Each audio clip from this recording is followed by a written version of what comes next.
साल 2010 dance India dance little master में एक लड़की कॉन्टेस्टेंट बनकर आई। उस बच्ची के डांस को देखकर सारे के सारे हैरान थे। एक 8 साल की छोटी सी बच्ची इतनी टैलेंटेड हो सकती थी, ये किसी को यकीन नहीं हुआ। अवनीत ने वहां पर खूब धूम मचाई और सबका दिल जीत लिया, मगर वह उस शो को तो नहीं जीत पाई। सेमीफाइनल से पहले ही एलिमिनेट हो गई, मगर सबको ये पता था कि उस बच्ची का फ्यूचर काफ़ी ज़्यादा ब्राइट है, और हुआ भी वही। जी हाँ, इसके तुरंत बाद उन्होंने एक और डांस रियलिटी शो किया, डांस के सुपरस्टार, और फिर वहीं से वे आ गई बड़े बड़े प्रोड्यूसर्स की नज़र में। साल 2012 में अवनीत ने अपना एक्टिंग डेब्यू किया लाइफ ओके के शो मेरी माँ के साथ, जहां उन्होंने झिलमिल का रोल प्ले किया। ये उनका पहला टीवी सीरियल था जिसमें उनकी इनोसेंस और एक्टिंग दोनों लोगों को पसंद आई। उसी साल उन्होंने सब टीवी के शो टेढ़े हैं पर मेरे हैं में भी काम किया। उस वक्त ये चैनल अपनी पीक पे था। ऐसे हाईएस्ट टीआरपी वाले चैनल्स में सीरियल करना अवनीत के लिए काफ़ी ज़्यादा लकी साबित हुआ। उसे एक के बाद एक काम मिलने लगे। साल 2012 में ही अवनीत ने एक और बड़ी अपॉर्चुनिटी ग्रैब की। उन्हें कलर्स टीवी के सेलिब्रिटी डांस शो झलक दिखला जा में ऑफर आया, जहां वे दर्शल सफारी के साथ पेयर हुई। जी हाँ, इस शो की सबसे यंगेस्ट कॉन्टेस्टेंट बनी। इमेजिन करो, इतनी छोटी सी उम्र में नेशनल टीवी पर इतना बड़ा प्लेटफॉर्म मिलना, ये किसी के लिए भी एक बहुत बड़ी बात है, और अवनीत को ये सब काफ़ी कम एज में मिला। इमेजिन, सिर्फ 11 साल की उम्र में इंडिया के 70 to 80% घरों की टीवी स्क्रीन पर होना, ये बहुत बड़ी बात है। इसके बाद उन्होंने जी टीवी के एक मुट्ठी आसमान में पाखी का कैरेक्टर निभाया, और इस दौरान वह जी क्यू के एक news bulletin the weekly wrap में भी अपीयर हुई, जिसमें वह करंट अफेयर्स को बच्चों के लिए इंटरेस्टिंग बनाकर दिखाती। इतने टाइम तक इतने कम एज में सिल्वर स्क्रीन पर धूम मचाने के बाद अवनीत को फाइनली बड़ी स्क्रीन पर काम करने का मौका मिला। साल 2014 में अवनीत ने अपना फिल्मी करियर भी शुरू किया। जिया डायरेक्टर प्रदीप सरकार की फिल्म मर्दानी में उन्होंने एक सपोर्टिंग रोल प्ले किया, जहां वे रानी मुखर्जी के कैरेक्टर की बेटी बनी। ये उनका पहला बॉलीवुड प्रोजेक्ट था। एंड गेस व्हाट, अवनीत का बड़ी स्क्रीन पर डेब्यू काफ़ी ज़्यादा सक्सेसफुल रहा। सिर्फ 21 करोड़ में बनी इस मूवी ने वर्ल्ड वाइड 67 करोड़ कमाए, जो काफ़ी बड़ी बात थी, क्योंकि इस मूवी में कोई बड़ा मेल एक्टर नहीं था। जी हाँ, इस मूवी को ऑडियंस से बहुत ज़्यादा प्यार मिला, और लोगों ने अवनीत की एक्टिंग की काफ़ी ज़्यादा तारीफ भी की। बड़े पर्दे के साथ साथ अवनीत को छोटे पर्दे पर भी काम मिला। उसी साल उन्होंने सोनी पल के शो हमारी सिस्टर दीदी में एक खुशी का रोल भी किया। साल 2017 में उन्होंने एक हिस्टोरिकल कैरेक्टर प्ले किया, राजकुमारी चरुमती, जी हाँ, स्टार प्लस के एक हिट शो चंद्र नंदिनी में। लेकिन अवनीत को सबसे बड़ा रिकॉग्निशन मिला सन 2018 में, जब उन्होंने सब टीवी के फैंटेसी शो अलादीन नाम तो सुना होगा में सुल्ताना यसन का पावरफुल रोल प्ले किया। उनकी केमिस्ट्री सिद्धार्थ निगम के फैंस के बीच काफ़ी सुपरहिट हो गई। इस वक्त तक सोशल मीडिया भी काफ़ी अच्छा खासा पॉपुलर हो चुका था। लोगों ने सिद्धार्थ और अवनीत को एक साथ शिफ्ट करना शुरू कर दिया, जिसका सीधा फ़ायदा अलादीन शो को हुआ, और ये शो काफ़ी ज़्यादा अच्छी टीआरपी लाने लगा। लेकिन हेल्थ इश्यूज़ की वजह से उन्होंने 2020 में ही बीच में शो को छोड़ दिया। बस यही लास्ट टाइम था जब उन्होंने एक्टिवली टीवी स्क्रीन पर अवनीत कौर को देखा, क्योंकि इसके बाद ना अवनीत ने टीवी इंडस्ट्री को सीरियसली लिया, ना टीवी इंडस्ट्री ने अवनीत को, और यहीं से शुरू हुआ अवनीत के करियर का downfall. Well, by the way, जब आप ये वीडियो देख रहे हो तब बस इसके साथ से ही शुरू हो जाता है अवनीत का एक थर्ड ट्रैप का, एक ऐसा खेल जिसने उनकी पूरी इमेज की धज्जियां उड़ा दी। वेल, अलादीन सीरियल छोड़ने के बाद अवनीत एक एक्टर कम और बोल्ड इंस्टा इन्फ्लुएंसर ज़्यादा बन गई। सुनने में तो ये भी आया था कि अलादीन सीरियल को छोड़ने के पीछे का कारण सिर्फ और सिर्फ हेल्थ रीजन्स ही नहीं, बल्कि बॉलीवुड को मेन फोकस बनाना था। अवनीत अब बड़े पर्दे पर सुपरस्टार बनना चाहती। ये शो छोड़ने के बाद उन्होंने कुछ मूवीज़ और वेब सीरीज़ में भी काम किया, मगर वह सारी की सारी बहुत ही बुरी तरह फ्लॉप रही। जैसे जून 2023 में अवनीत कौर नजर आई मनीष तिवारी की फिल्म चिड़ियाखाना में। वैसे तो मुझे ज़्यादा आर्टिकल्स नहीं मिले इस मूवी के बॉक्स ऑफिस के कलेक्शन से रिलेटेड, मगर एक बॉलीवुड और हंगामा के आर्टिकल के अकॉर्डिंग इस मूवी ने सिर्फ और सिर्फ 7 लाख का कलेक्शन किया बॉक्स ऑफिस पे, जबकि इस मूवी का बजट एक आर्टिकल के अकॉर्डिंग 3 करोड़ था। तो अगर हम इस आर्टिकल की माने तो ये मूवी डिजास्टर साबित हुई।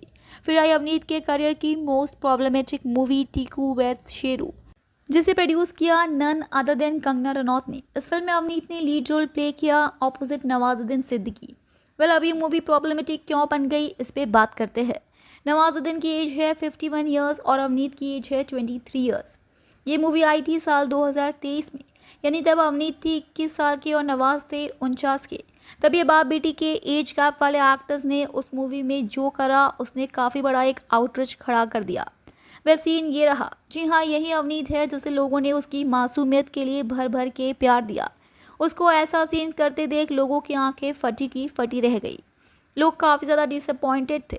एक तो अवनीत को ऐसा सीन करता देख, दूसरा नवाज के ऐसे सीन करने पे एग्री करता देख लोगों ने कहा कि एक ऐसा सीन करना, वो भी अपने से डबल एज वाले एक्टर के साथ, ये काफ़ी ज़्यादा प्रॉब्लमेटिक है। ऊपर से इस मूवी में नवाज और अवनीत की शादी हो जाती है, जो और भी ज़्यादा प्रॉब्लमेटिक था। कुल मिला के इस मूवी के लिए अवनीत को पैसे तो मिल गए, मगर बदले में उन्हें अपनी मासूमियत और रिस्पेक्ट गंवानी पड़ी। जितना लोग नवाज से खफा थे उतना ही लोग अवनीत से भी थे। लोगों ने कहा कि भले ही अवनीत की एज 18+ है, मगर वह सिर्फ 21 साल की है। ऐसी एज में अपने फादर की एज के आदमी के साथ रोमांस करना कहीं ना कहीं तक सही नहीं था। और सिर्फ यही नहीं, अवनीत के इंस्टा में भी काफ़ी ज़्यादा चेंजेस देखने को मिले, या फिर यूँ कह लो कि ये चेंज देखने के बाद ही उन्हें थोड़े बहुत काम मिलने लगे। जहाँ पहले अवनीत की फ़ोटो कुछ ऐसी होती थी, ये तब की फ़ोटो है जब अवनीत टीवी इंडस्ट्री में एक्टिव थी, यानी साल 2020 की, और अब उनकी फ़ोटोज़ कुछ ऐसी आने लगी है। ऐसी और भी फ़ोटोज़ है कई सारी। कुल मिला के अवनीत की इंस्टा टाइमलाइन पूरी तरह से चेंज हो गई। ऐसा लग रहा था कि उन्होंने अपने इंस्टाग्राम को एक थर्स्ट ट्रैप बना लिया, जिससे मेल ऑडियंस ज़्यादा से ज़्यादा अट्रैक्ट हो।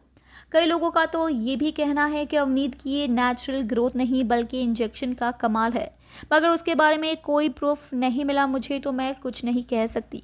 खैर, ये सब तब हो रहा था जब उन्होंने टीवी इंडस्ट्री को छोड़ बॉलीवुड इंडस्ट्री की तरफ जाने का सोचा। ऐसा लग रहा है मानो वे सिर्फ ऐसी फ़ोटो वगैरह पोस्ट करके बस लाइमलाइट में बनी रहे। एक के बाद एक ऐसी पोस्ट आना, रील्स आना जिसमें वह खुद को ऑब्जेक्टिफाई ही कर रही है। ये सब काफ़ी ज़्यादा सैड है, टू बी वेरी ऑनेस्ट, क्योंकि साफ साफ पता चल रहा है कि वो ये सब डेस्परेटली कर रही है ताकि वह थोड़ी बहुत लाइमलाइट में बनी रहे। एक मासूम सी लड़की जिसमें इतना ज़्यादा टैलेंट भरा हुआ था, उसे एक ऐसे पाथ पर चलने की कोई ज़रूरत नहीं थी। मगर वह कहते हैं ना कि जब किसी को शॉर्टकट पता चल जाए तो वह मेहनत करके लॉन्ग रूट भला क्यों ही लेगा। जी हाँ, उनकी फ्रेंड सर्कल भी काफ़ी चेंज हो गई। उनके बॉलीवुड के सर्कल में उठना बैठना होने लगा, तो जाहिर सी बात है ऐसी लाइमलाइट में रहने का फ़ायदा जो वह चाहती थी वह उन्हें मिल रहा है। But the main question is, आखिर कब तक? जी हाँ, ऐसे ऑब्जेक्टिफाई करके कब तक काम मिलता रहेगा? फीमेल एक्ट्रेसेस की करियर लाइफ वैसे ही काफ़ी कम है। अब ऐसे में अगर वह खुद को ऑब्जेक्टिफाई करने लगे, शॉर्टकट्स अपनाने लगे, तो वह एक आइटम गर्ल के अलावा कुछ नहीं रह जाती। ऐसे कई एग्जाम्पल्स हैं जिन्होंने शुरुआत एज एन एक्ट्रेस किया, मगर बाद में वह बस प्रोड्यूसर के लिए एक ऑब्जेक्ट बन के रह गई, जिन्हें दिखा के ऑडियंस की आई बॉल्स गैप की जा सके। और सेम पाथ पे अवनीत भी निकल चुकी है। दोस्तों, रीवा अरोड़ा भी खुद को एज से काफ़ी बड़ा दिखाती है ताकि उन्हें काम मिल सके इंडस्ट्री में, मगर उनके साथ साथ आज के टाइम में क्या हो रहा है इंडस्ट्री में ये आप लोग अच्छे से जानते हैं। जी हाँ, रीवा अरोड़ा का डाउनफॉल भी आपने अच्छी तरीके से देखा है, और कहीं ना कहीं सेम पाथ पे अवनीत भी चल पड़ी है। एज के हिसाब से कुछ ज़्यादा ही बोल्ड दिखाना खुद को, पर्सनालिटी में ड्रास्टिकली चेंज आ जाना। जहाँ एक टाइम पर लोग उसके रिलेट कर पाते थे, उन्हें मासूम समझते थे, लड़कियों की फेवरेट थी, तो वही आज के टाइम पे उनकी सो कॉल्ड रिच लाइफस्टाइल की वजह से उन्होंने अपनी ओरिजिनलिटी को ही मार दिया। ऐसे में बहुत बड़े बड़े ब्रांड्स फ्लैक्स करती है अवनीत, मगर छोटे छोटे ब्रांड्स के साथ चीट करना, जी हाँ, उनकी ज्वेलरीज पहनकर उन्हें क्रेडिट ना देना, ऐसे फ्रॉड्स किए अवनीत इस कैंप में। अगर आपको डिटेल में वीडियो देखना है तो आप स्पिलबी का वीडियो देख सकते हैं। खैर, कुल मिला के जाते जाते सिर्फ यही कहना चाहूँगी कि अगर आप खुद को ऑब्जेक्टिफाई करोगे तो पूरी दुनिया भी आपको उसी नज़रिए से देखेगी। कुछ टाइम तो आप लाइमलाइट में रह लोगी, मगर एक्टिंग से ज़्यादा जिन जिन एक्ट्रेसेस ने अपनी बोल्डनेस पर ध्यान दिया तो वह समय से पहले बर्बाद भी हुई। अवनीत की बोल्ड लुक्स और उनकी ये लाइफस्टाइल काफ़ी ज़्यादा फोर्स लगती है। ऐसा लगता है कि वह बड़ी बड़ी सेलिब्रिटीज़ के जैसे खुद को दिखाना चाहती है, मगर असलियत तो ये है कि आप में पोटेंशियल होने के बावजूद भी आप एक बड़ी सेलिब्रिटी नहीं हो। वेल आज के टाइम पे Avneet Kaur is just another female Instagram influencer who uses her boldness to attract male audience. Well I hope you like this video. अगर वीडियो पसंद आई हो तो please do like and subscribe to my channel. Thank you for watching.